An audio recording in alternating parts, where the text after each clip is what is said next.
कधी कधी आपल्या शहाणपणामुळे आपला कस्टमर हर्ट होऊ शकतं आणि असंच काहीसं माझ्या बाबतीत घडलं की माझे जे कस्टमर होते त्यांनी मला विंटेज केक करायला सांगितला होता आणि याआधी मी एक विंटेज केक केला होता, त्याला पिंक कलरचे रिबिन्स लावले होते. पण या कस्टमरची डिमांड अशी होती की आम्हाला ब्लॅक कलरचे रिबिन्स हवेत आणि त्यावेळी माझ्याकडे ब्लॅक कलरचे रिबिन्स अवेलेबल नव्हते, कारण विंटेज केक आहे त्याची ऑर्डर खूप रेअरली येत असते. त्यावर मला कस्टमर असे म्हटले की तुला दुपारपर्यंत आम्ही रिबिन अवेलेबल करून देतो ब्लॅक कलरची. आणि दुपारी मी केक मस्तपैकी रेडी करून ठेवला, फक्त फायनल लुक त्याला द्यायचा होता.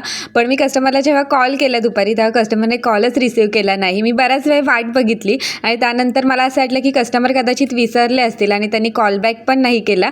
त्याच्यामुळे मग मी याला पिंक कलरनेच पूर्ण फिनिशिंग वगैरे देऊन टाकला आणि माझ्याकडे होत्या त्याच रिबिन्स मी पिंक कलरच्या याच्यासाठी यूज केल्या. आणि कस्टमरला मी केकचा फायनल लुक पाठवला आणि तिथेच सगळा गोंधळ उडाला. कस्टमर म्हणायला लागल्या, आम्ही डेकोरेशनची थीम जी आहे ती ब्लॅक अँड व्हाईटमध्ये केलेली आहे आणि तुम्ही केक पिंक कलरचा केलात.